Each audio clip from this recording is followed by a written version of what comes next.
Chapter 1. Writing Letters.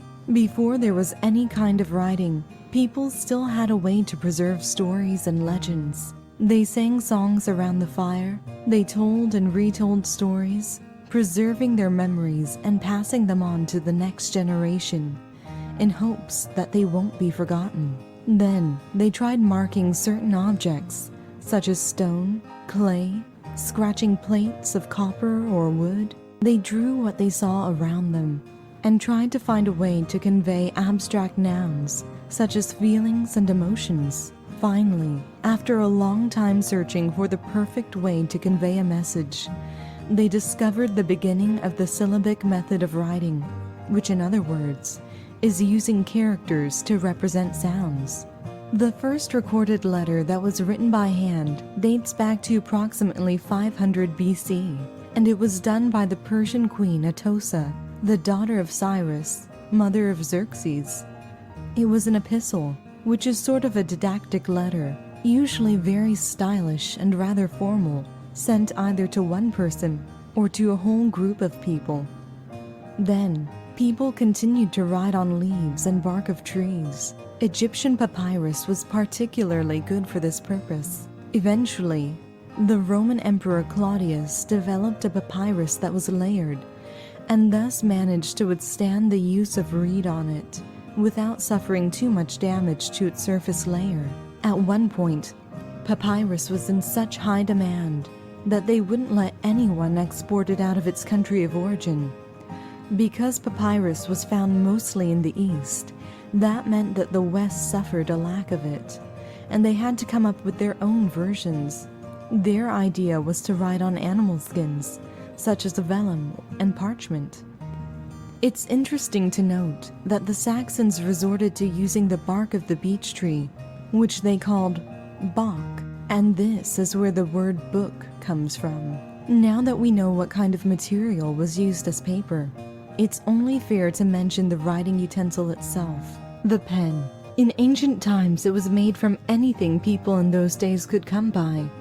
It could be made from wood, metal, or even bone. All they had to do was sharpen the point and then dip it in ink. The first ink was made in India and China, and it was created from the secretion of cuttlefish. Later on, in Saxon England, in the 5th century, people thought to use quills. Lead pencils were used early on in ancient Greece, and whatever was written with this lead pencil was supposed to be erased later.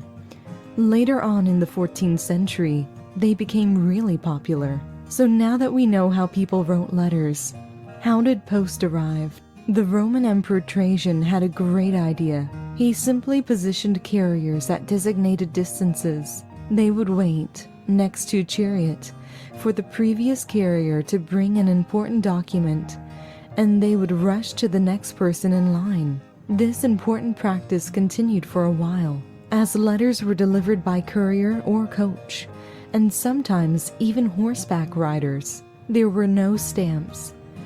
If you wanted to get your letter, you had to pay upon receipt. They calculated the cost of transport based on how many pages the letter or the document contained, and how many miles the courier crossed.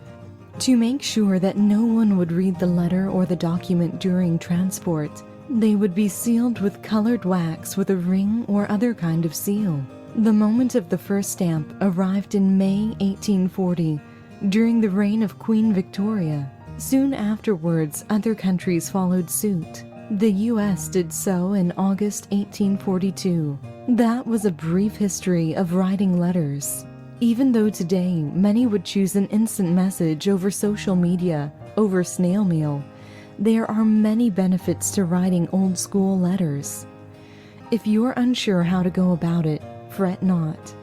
This book is filled with useful info regarding every single step of the wonderful process that is writing old school letter to a pen pal, from actually finding a suitable pen pal to sticking that stamp on the envelope and mailing it. So sit back and relax. It's going to be a fun ride.